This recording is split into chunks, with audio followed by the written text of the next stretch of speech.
am Alethea Felton, and welcome to the Power Transformation Podcast. If you're struggling in your life with self-sabotaging and negative thoughts that leave you feeling stuck and limit you from moving forward, I can help you. As a holistic health and empowerment coach, I help people identify, challenge, and conquer those thoughts in order to make simple and practical changes to improve overall wellness. Let's remove those limitations, for the time is now to create your power transformation.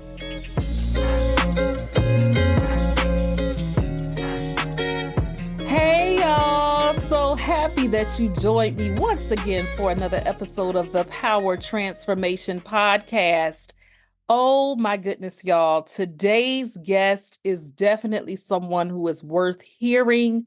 This is going to be the greatest episode ever because this guest today is purposeful and intentional about helping people change their lives, transforming lives, and the whole 9 yards. So I will tell you more about her soon because she definitely has a word for you today that will leave you feeling inspired and walking towards greater for your life.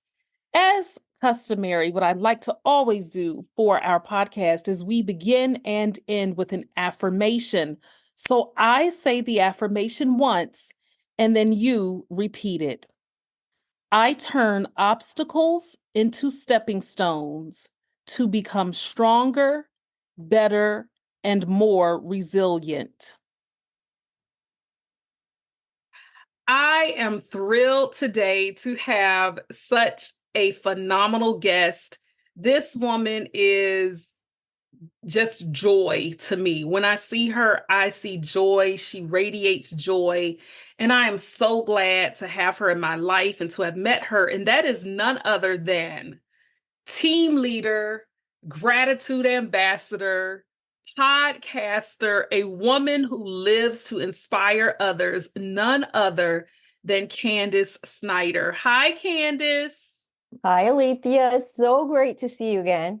It's so great to see you. Also, I am so excited about you being on the Power Transformation Podcast today because you definitely have a story to tell and you have, oh my goodness, girl, the way that you look, people would not believe the things that you've experienced in your life and how you are still just not standing, but you're walking even more in your purpose. And we are going to talk about that as well, because that will lead more into knowing about your podcast. But before we get started, I always like to ask a random question, nothing to, make you uncomfortable, but just kind of fun. Okay. So this is the question for you, Candice. Candice, when you were growing up, what was one of your favorite television shows to watch? Oh my gosh. Brady Bunch for sure. I remember sitting in our kitchen and we had this cutout window. It was a wall, but with like a window cut out. So one side was the kitchen and one side was the dining room. And there was like this mini TV sitting on the ledge. And that's where we would watch the Brady Bunch. And of course, the Partridge Family. Wow. What was it about Brady Bunch that you really liked? I think it was just like, I might not have thought it then, but looking back and you asking me this question, I think it's like the dynamic between the siblings. Yes. Who was getting along on, which episode, who wasn't getting along, who was picking on each other, that kind of things to see. But then, there was always a message. Every episode, there was a positive message at the end. And of course, like now, I even love looking at all that 70s furniture and that style. Yes. I'm drawn to that. And I am so glad that you brought up Brady Bunch because I'm probably, I hate to really say this, but it's true. And it makes me kind of sad, but I'm probably that last generation that actually knows about the Brady Bunch and with all of the kids and Alice as a housekeeper and mom and dad. I'm probably in that last group that actually knows them, knows about Partridge Family. A lot of those great sitcoms kind of fell off, in my opinion, in the early 2000s. I think from all the way up until the 90s, we had really great television sitcoms. But anyway, that's neither here nor there, but that's just a wonderful glimpse into who you are and the Brady Bunch. Now I have the song in my head that I'm going to try to tune out so I can focus on this interview. But Candice, let me ask you this. Who would you say that Candice Snyder is? Who is Candice Snyder? Oh my gosh. I'm usually on the other side of the mic, asking the questions and not as much answering the questions. But, the first things that come to mind, of course, I'm a wife, I'm a mother of two grown kids. I'm known as Cece to my grandkids, my bonus daughter's kids. I'm a team leader with a direct sales company. I've been in direct sales for a long time. And of course, I have the podcast, and I know we're going to talk more about that. But, I feel like my purpose in life really is to inspire others to live their purpose and live with passion. And that's a wonderful segue because your podcast is called, of course, Passion, Purpose, and Possibilities. And we're going to talk more about that. But Candice, when do you think was the first time that you felt really inspired in your life? It took a long time. I'm 59. I'm going to be 60 this Girl, year. you look good. Harsh You to look say good that. for your age. I Thank you can so say that. much. Oh my. Thank you so much. Y'all, I am not joking. I know my guests on different levels, but ages and things like that, I really don't know. I wouldn't have thought you were near 60, Candice. So well, thank you so much. Okay. So how did I get inspired? Okay. For many years, I was a dental hygienist, and I really thought that my purpose was my job, just job, take care of my, patients, teach them how to take care of their teeth so they don't get dental disease. And then when I got injured on the job, I kind of lost that purpose, and I really didn't know who I was, because I really connected myself with that was a huge part of me. And it wasn't until, going through the injury, having, this disability, and then trying to figure out where I fit into the world. And, I attribute a lot of that to being in direct sales, because there's so much personal growth. They really teach you about believing in yourself and helping others. And I was with one company, that company for 10 years. That company decided to sell, and they decided not to have reps anymore. And I really thought like my direct sales career was over until I came into this new company that really was more aligned with being a dental hygienist, because it's health related. But it was through their gratitude program, their giving back program, that really was massive, that I really figured out who I was.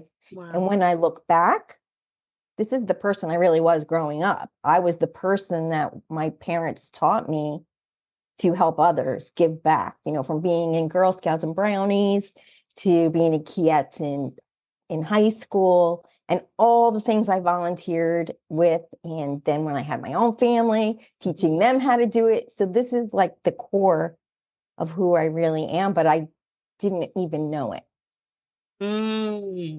And that key phrase, I didn't even know it, resonates loudly with me, and I'm sure with other people, because there has to be, in my perspective, some type of an awakening to happen to really get you to see that. So take us back a bit to your childhood, your upbringing. We know, of course, you watch Brady Bunch, which is so cool. But throughout your childhood, what were you passionate about as a kid? So I was the oldest of three. a brother between me and my younger sister. And, I always was the kid that wanted to play teacher, flight attendant, all these things that I didn't even realize until much later were things that nursing, that were careers that helped people. Mm. And then, my my parents were very encouraging and supportive. Although my father believed in like you needed to have a career or go to college to have a career that you never have to worry about finding a job. Like you're Hmm. always going to be wanted and needed, and you can make enough money. And from that standpoint, so would I have gone into dental hygiene? Maybe not. Had I had more freedom, I would say, to explore. But I Okay. knew I wanted to help people. And that stems from growing up, uh, learning all those things from my parents. My house was the house that all our friends ran to when they Wow. was at home. My parents would take everybody in. My dad, was very involved in coaching Pop Warner football, and the kids that really didn't have anything, he'd be the one going to the outlets and like buying football helmets and cleats and all that kind of stuff because he wanted to help everybody. And that's where I get this giving back, helping others from. Wow. It's really a blessing that you came from such a supportive, loving environment and that you knew as a child that you wanted to help other people. That's a very instinctive quality.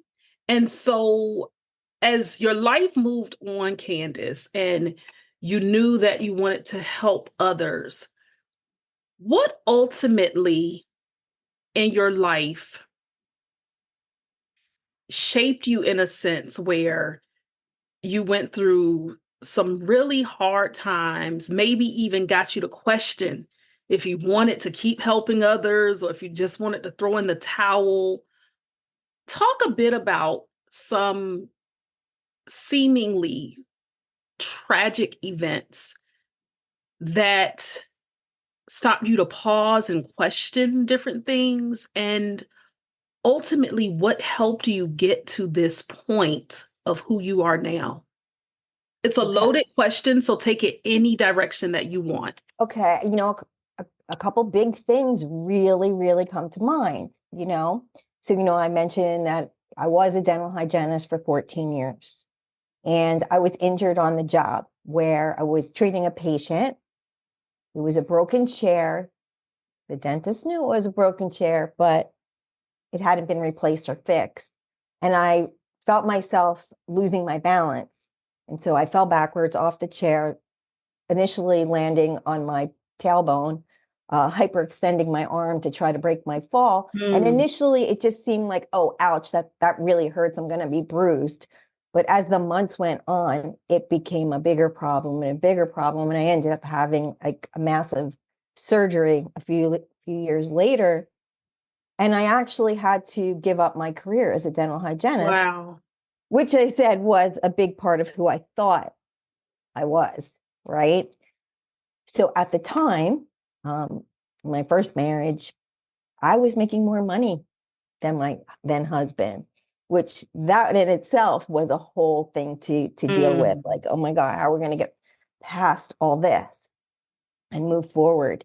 And to have this injury and, your kids seeing you, my kids were really little when I got injured. They were 6 and 2. They're oh, now wow. 33 and 29, Mm, you know. mhm. So I remember my older son saying to me when he was like in his early teens, he was like, Mom, you just want dad to take care of you, which was so crushing and hurt so much because Mm, that's not who I was. I was always the person that worked and helped out and did all these things. I was not the person laying on the couch, which is what I became because I would take yeah. them to school, come home and lay on the couch, go pick them up from school, take them to after school activities, come home, lay on the couch until I finally got the surgery and which helped tremendously. Then a few years late, actually the same year I had the surgery, a few months later, my brother took his own life. He died by suicide.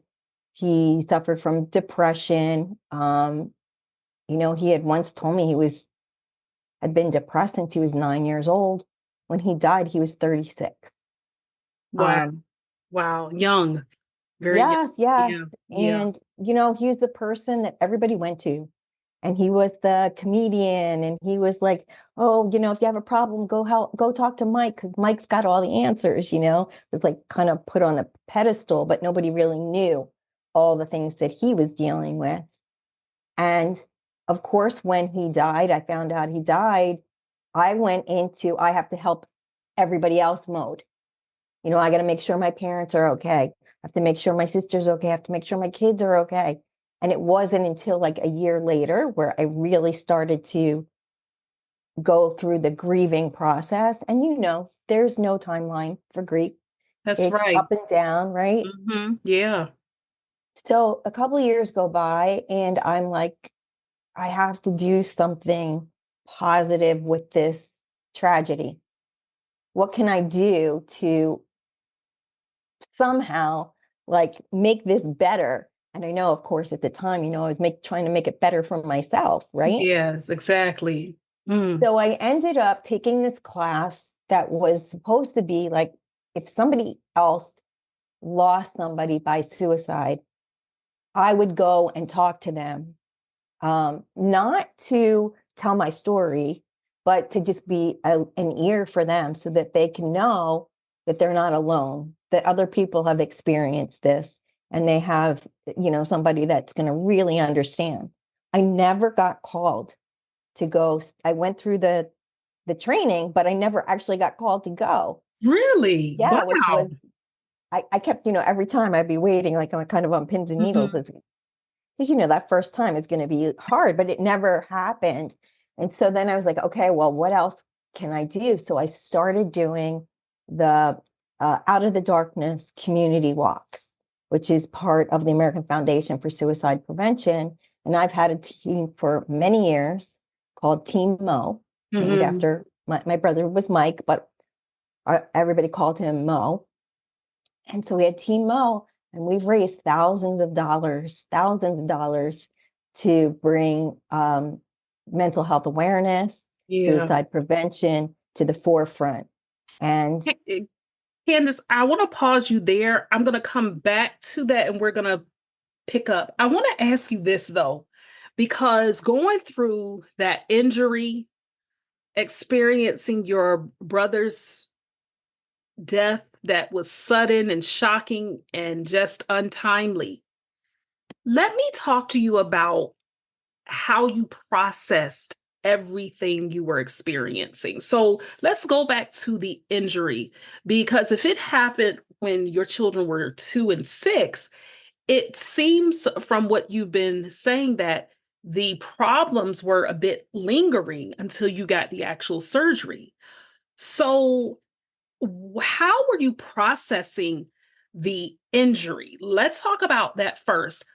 Did you have a support system? How were you processing that? How did you make it through day-to-day life? Because some people can't stand having their, honey bone hurt. But the fact you were going through such a serious injury, how did you make it through? sometimes I ask myself that question. Wow. Um, I mean, it was bad. It was really bad. It turned out that I had like 3 torn discs and I had a fusion that was like half my back, from Wow. the mid back all the way down to the bottom. And I had to go from doctor to doctor to doctor to get a definitive diagnosis. Hmm. And that took a few years. And, you're dealing with some doctors that telling you it's all in your head. You're dealing with other doctors that just want to give you like tons of medication. You're depressed. Well, of course, I'm depressed because the situation is depressing. I'm not working. I'm not contributing. I'm in agony. And of course I'm going to feel that way. But, I have to be strong. I mean, in my mind, I was feeling I have to be strong for my kids. I have to do what I can do. And I was married and a wife, so I had to, Yeah. still worry about taking care of a home and things like that. Having a support system was super, super hard. I'm going to tell you why, because in the midst of getting injured, I got injured, and here I am going from doctor to doctor, and there's a lot of things that went on because it was a workers' comp case. And then Uh-huh. my then husband had a job transfer, and we had to move 3,000 miles away from all family and friends. So I had Wow. no support system out there. You know, I, I made friends, but not the kind of friends where, they knew me for a long time or knew what I was really going through. Of course, my mom and my mother-in-law would come fly out once in a while, but it was very difficult. It was very difficult. I mean, I don't talk about this a lot because, like I said, Mhm. I'm on the other side of the mic. But these are the times where I remember that I'm a lot stronger than I think. Mm. That's a lot of transitions, injury, because even as much as we've talked offline, I didn't realize you moved 3,000 miles away. That's new even to me. Yes, I Because, moved from New Jersey to California. oh my goodness, Hmm. to make that type of an adjustment with everything that you're experiencing. Right. Wow. And so then, as you continue to progress through that eventually, although it was hard, your brother Mike, when that happened, I will dare not say, how did you feel? I mean, duh, we know how you felt. But in terms of how you went through the processing of that grief, I know that you end up doing the walk and doing things, but on the onset of it, Candice, how did you process something Oh like my, I think I was in shock, but like I really went right into that. Oh my gosh, are my parents going to be okay? Is that? my sister going to be okay? Are my kids going to go? I really, Helping others, thinking really about went others. into Yeah. that mode. And like my father called me and he told me, and I was just like, are you kidding me? And he's like, no, I'm not kidding you. And I was like, okay, I'm going to get on a plane right now. And Mhm. that's what I did because I had to fly back to New Jersey. And I got on a plane and we went through all the stuff you go through when somebody dies, funeral arrangements and all that. Mhm. And hopped back on a plane, went back to my kids. And, how do you tell a 12-year-old and an 8-year-old, that their uncle is no longer with us? And of course, I'm not going to tell my 8-year-old what happened. And then it's like a fine line to tell your 12-year-old, right? So, um, even though we were 3,000 miles away, my kids were like, they were very close to him. So it made it really hard. Mm. Mm. So you get involved with the, the suicide awareness campaigns and you go on this walk. As you're doing this, could you feel, in a sense, whether literally or metaphorically, how was your brother Mike in his spirit and his memory? How was he helping to guide you and to keep you on this path? Um, I remember the first walk, and it was a few years, after he had passed. And at that point, um, it was probably a year after I joined the first direct sales business, and I was like, I know I need to meet new people. So I went to my first networking event, and that's where I met a ton of my friends that became like my long-term friends. Oh, They are the ones that walked with me on this walk. They all embraced it as if like my brother was, their own family member. So supportive. I knew my brother was the same as I am, in the sense that he always wanted to help other people too. That's how he grew up as well, right? hmm. So I just felt like he was Oh, I still talk to him. I Yes. always feel like I'm doing what he would have wanted me to do. Like he would Mhm. have wanted me to be speaking up about mental health awareness, and suicide prevention. He would be wanting for me to not let this happen to anybody else, Mhm. if I could help it. Mhm. Right. So, I always feel like he's been a big part of me continuing this part of my journey is to keep speaking up. Like I have to speak up. Mm. My sister too. My sister is uh, involved with it's NAJAMA, New Jersey Association of Mental Health and Addiction Agencies. Okay. And they're all about supporting and educating on good mental health and suicide prevention. Girl, you have gone through a lot, and yet you didn't stop. You didn't No, give up. didn't give up, didn't give up. Have I been depressed? Absolutely. Have I ever wanted to take my own life? No. Mhm. Mhm. But I could Because see why mhm, people, I mean, I don't do understand it. I do understand like that feeling, that hopelessness of, that's right. like, am I ever gonna not be in pain? Whether Mhm. it's physical or mental, right? Oh yeah. So I can definitely understand that. And I understand both having the external appearance of looking good, and people might think, oh, you don't look like you've had pain, or you don't look like you're sick. So even with you, people just by looking externally at you may not have realized that physical injury. And then on the other hand too, in terms of people who die by suicide, I understand how life can get that low. Mhm.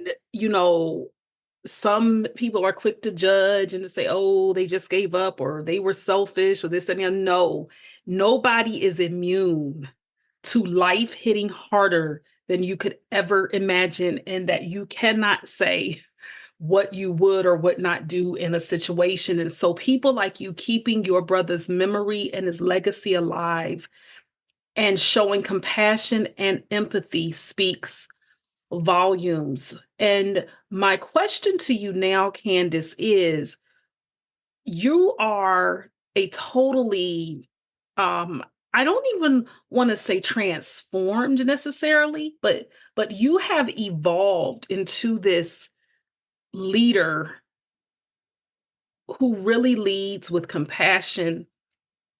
And you've come up with a podcast called Passion, Purpose, and Possibilities.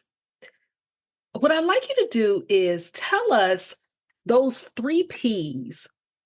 What was your reasoning behind those words? How did the idea of that podcast come to mind? And what's the point of it? Okay.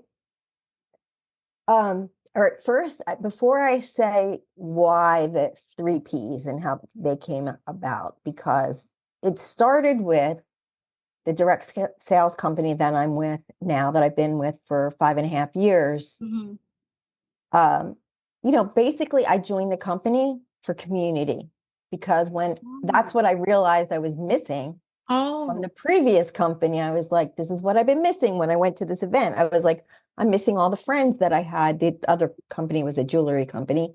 And I was like, I'm missing all my women friendships. And this is what I need. I need community.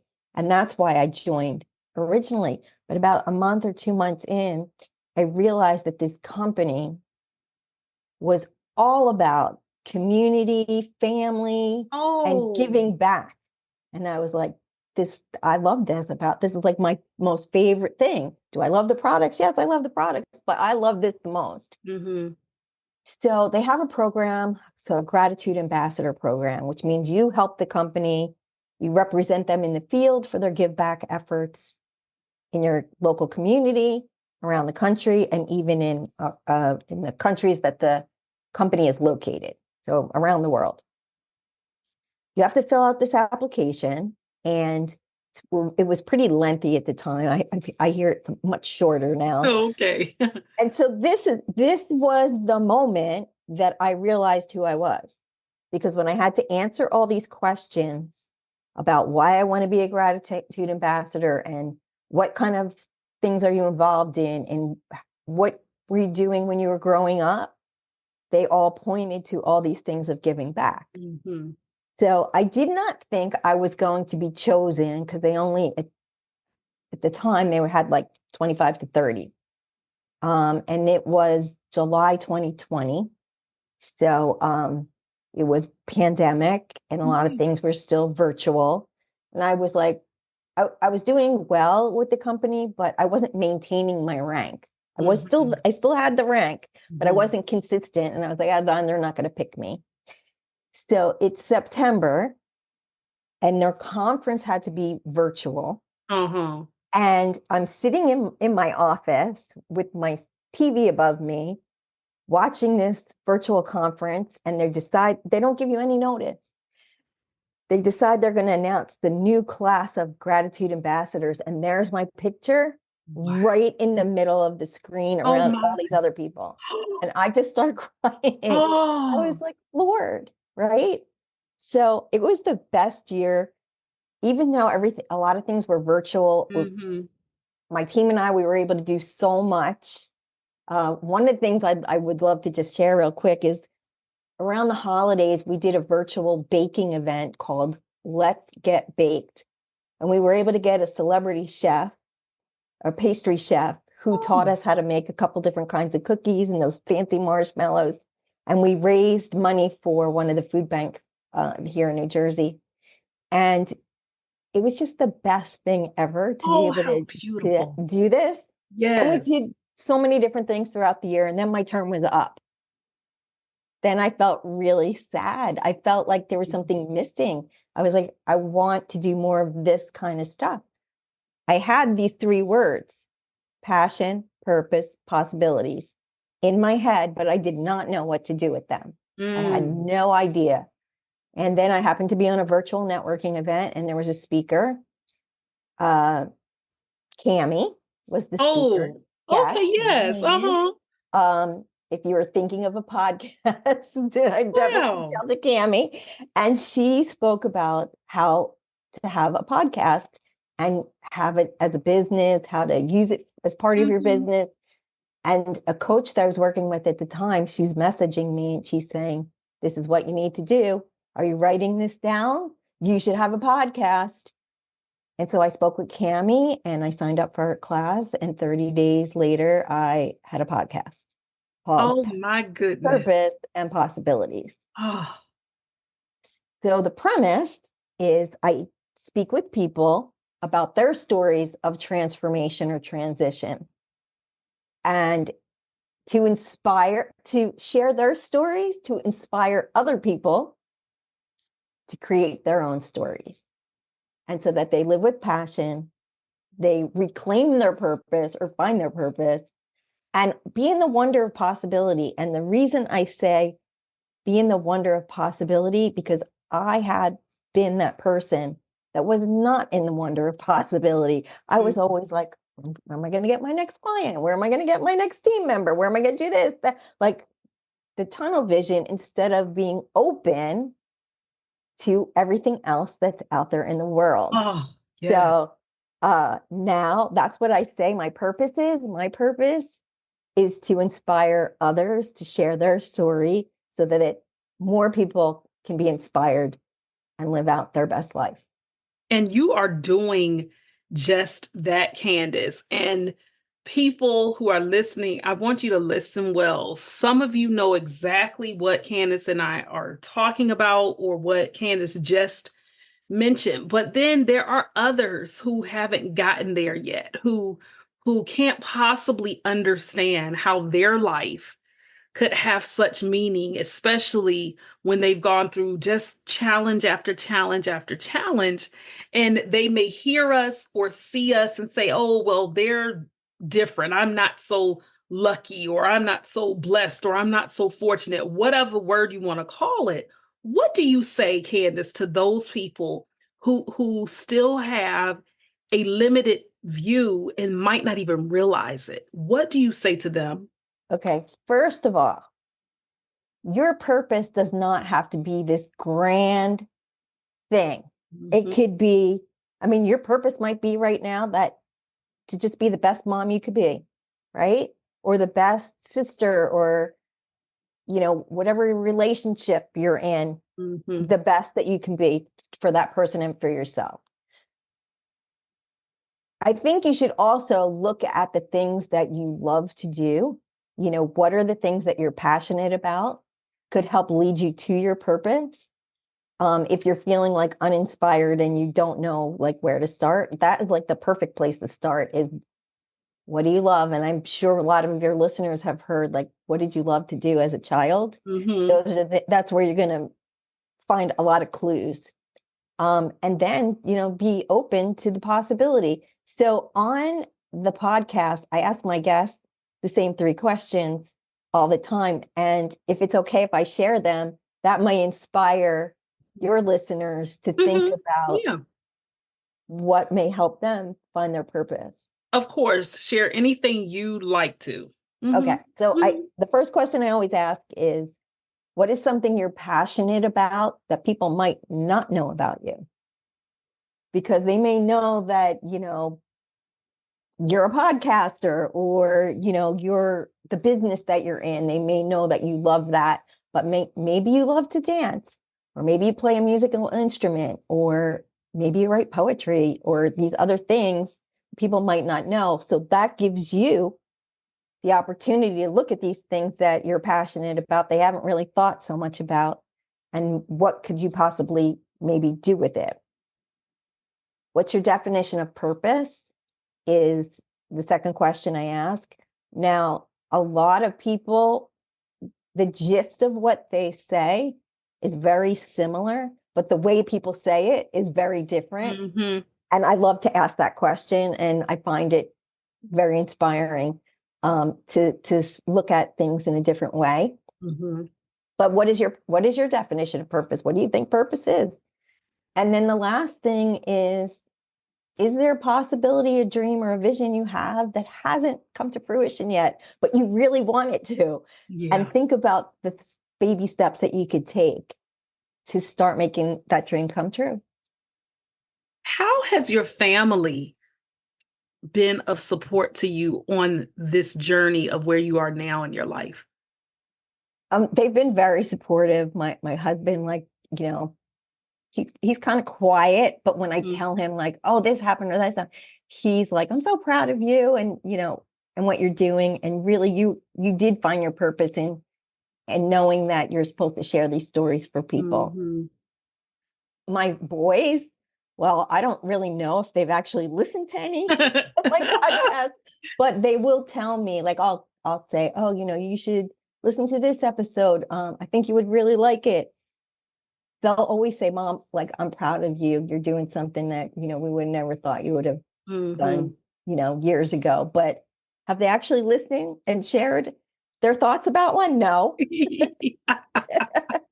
And of course, I think my number one fan is my mother. Oh, girl, mine too. My Yeah. mom and my actually, I would even say for me, when it comes to the podcast, it's my dad because he has not missed one episode. But Yeah. in terms of that overall support, definitely mom.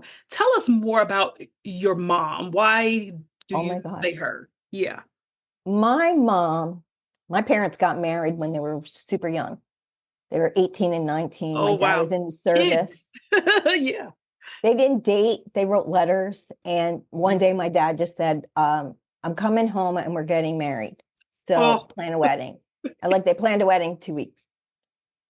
So they were married for 56 years. My dad passed in January 2020. Oh, I'm sorry to hear that. Thank Oh, you. He had yeah. a lot of health problems, and Mm, we don't know that it was COVID, but it's yeah. possible that could have been Mhm. COVID. Um, but my mom, from the time I was 5, she always worked full time. Mhm. And, I always like looked up to her for being like the mom with 3 kids and, you know, uh, and working, being a working mom and doing Hmm. everything. And I remember when she worked for an big insurance company for a long, long time. And I guess they sent her to those Dale Carnegie classes. Oh, yes. 'Cause my mom was like quiet, she's petite, and Uh-huh. and all of a sudden she became like a more assertive person. And like she Mhm. didn't really grow until into herself until much later. But she's probably, I mean, I would say she's like the most inspiring woman I've I've ever seen. And Oh, she's worked up until she's 79 now. She worked up until her early 70s. And now, she's got a full life with her social life. And she's still the one helping everybody else. hmm. She knows she lives in a 55 and over community. And she's still the one like helping everybody else in the neighborhood. Wow. Yeah, yeah, she had a tough life too growing up. Mm. I think that's where I get both my parents were strong, but my mom, with her everything that she had been through as a kid, she's really a strong woman. I think what I find so fascinating about your story is that as a child, going back to the fact that you said you knew you wanted to help people, and just the power of that belief then about who you were and what you wanted to do. And although you didn't know exactly how that might look, you knew that you wanted to help people. And the fact that through you being a team leader at your company, through your podcast, and through so many other platforms, that helping others has spread beyond what I'm sure you could have even imagined. And to know that your work is not finished, that there's still so much more to do. What would you say to the little girl Candice who was growing up and said she wanted to help people? What words of wisdom would you give her? Well, first of all, back then if we ever talk about limiting beliefs, Mm, man, I might have known that I wanted to help people, but I always felt like I wasn't heard, mm, that nobody was listening. And that's because having a brother in the middle, right? mhm, A lot of things revolved around him in sports. mhm. And I used to feel like my dad didn't listen or my mom was too busy working, things like that. So now looking back, boy, was I wrong because I did have very supportive parents and they did listen, even though I didn't feel like that at at the time. Mhm. I would tell my younger self that you you're helping people. It's going to make a huge difference. The more you do, the more you give, the more you get back. And not material things, but just that feeling you have inside of being a good person and doing the right thing and kindness and spreading joy and compassion and all those great things comes back a millionfold. um that I would have never known as a child like I know now. And on the opposite spectrum, you've spoken to your younger self, but now fast forward and you're a CC. Okay. I'm a You're a CC. CC, Yep. right? What would you say to your grandchildren? What nuggets and words of wisdom would you say to your grandchildren about them living passionately, living in their purpose, and just being souls on this earth that can really help other people? Yeah, I would say, first of all, do what you love. Hmm. Do what you love. Because if it's just like that cliche of, do what you love and the money will follow. But if you have a job and you're making all this money, but you're not happy, what's the point, right? So the first thing I would say is do what you love. And I would say, give back to others, help others, because in a selfish way, it's like it makes you feel good, too. And I think that we have to teach our kids that and our grandkids that, because that's the only way that the world's going to change. Is if we keep, talking to our kids and sharing that the best thing to do is to spread kindness and love. Indeed. And that's what the world needs more of, as Dionne Warwick says, what the world needs now is love, Right. sweet love. Oh my goodness, True. that is the truth. Mhm. Candice, in pursuit of your passions and everything else, and what possibilities are out there for you next? What's happening either currently or coming down the pipe? What can we expect from you in 2024, Candice? Okay. Well, there's a few things happening. Mhm. If all goes well, the podcast will move from once a week to twice a week episodes. I'm Oh, excited yay! about that because there are so many people. And I'm so thankful, so lucky, so blessed to have people that want to be on the show and they want to share their story and they want to inspire others. And I want to get these stories out. So hopefully they'll be out twice a week. Mm-hmm. The other thing we're working on is a book, a collaborative book called Passion, Purpose, and Possibilities. And while you don't necessarily have to have been a guest on the podcast, a lot of the authors will be former guests. Oh, that's beautiful. And it's going to be a book where each author writes their own story or chapter. And then the proceeds from the book are going to be donated to a charity that the authors collectively decide what organization we're going to donate to. Okay. Yes. Oh, that's So, exciting. yes. That Very is exciting. exciting. Mhm. And I will definitely hope that all will go well. I will hope and pray all goes well with your plans. Either way, the work's going to get done and it's going Yes. to get out there. So I'm excited about that. Candice, in closing, how can people connect with you? And more importantly, how can they listen to your podcast? Tell us Oh, about that, okay. please. Yes. The podcast is on all platforms. Mhm. So whether you're on Apple or iTunes or Spotify or Pick Cherries, or it's everywhere. And it's just passion. I'll tell you what, passion, purpose, and A&D possibilities is very long. So if you type in Candice, Candice Snyder, Snyder, it's a lot faster. Mhm.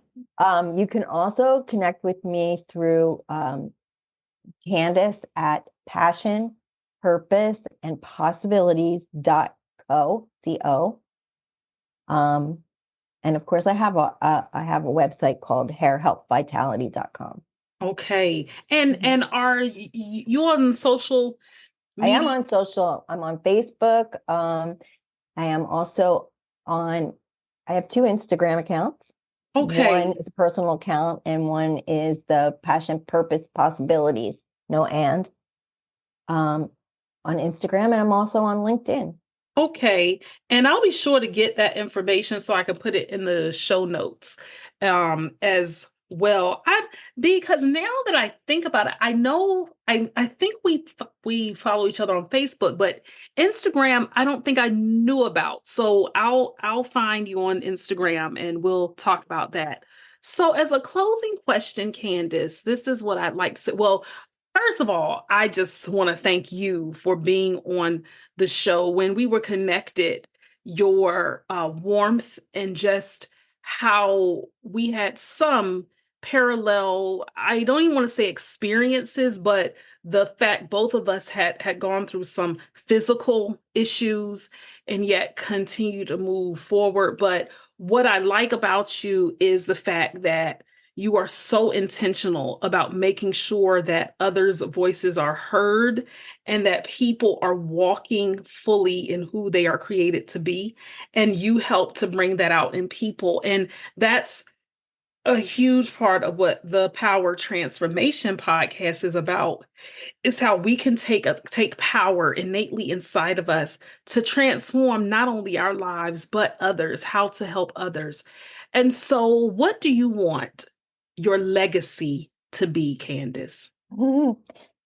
This is funny because I asked this question to some of my guests, about legacy, but I never like ask myself so much about legacy.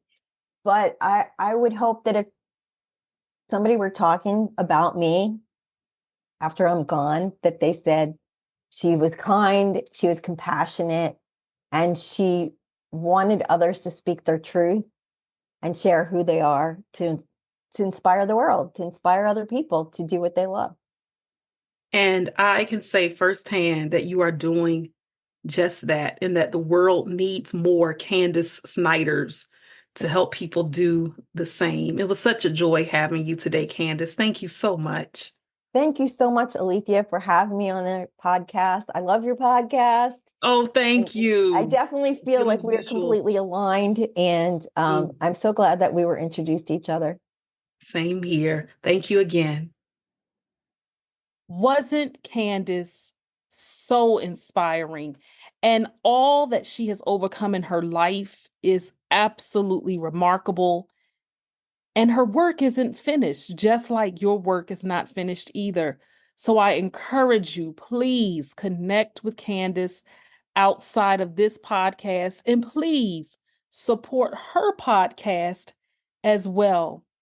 I look forward to you joining me next week or whenever you're listening to this every Wednesday for a new episode of the Power Transformation Podcast. Let's go ahead and close out with our affirmation. I'll say it once and you repeat it. I turn obstacles into stepping stones to become stronger, better, and more resilient. If you enjoyed today's show, then you don't want to miss an episode. So follow the Power Transformation Podcast on Apple Podcasts, Spotify, or wherever you usually listen, and remember to rate and review. I also invite you to connect with me on social media at Alethea Felton. That's at ALETHEAFELTON. Until next time, remember to be good to yourself and to others.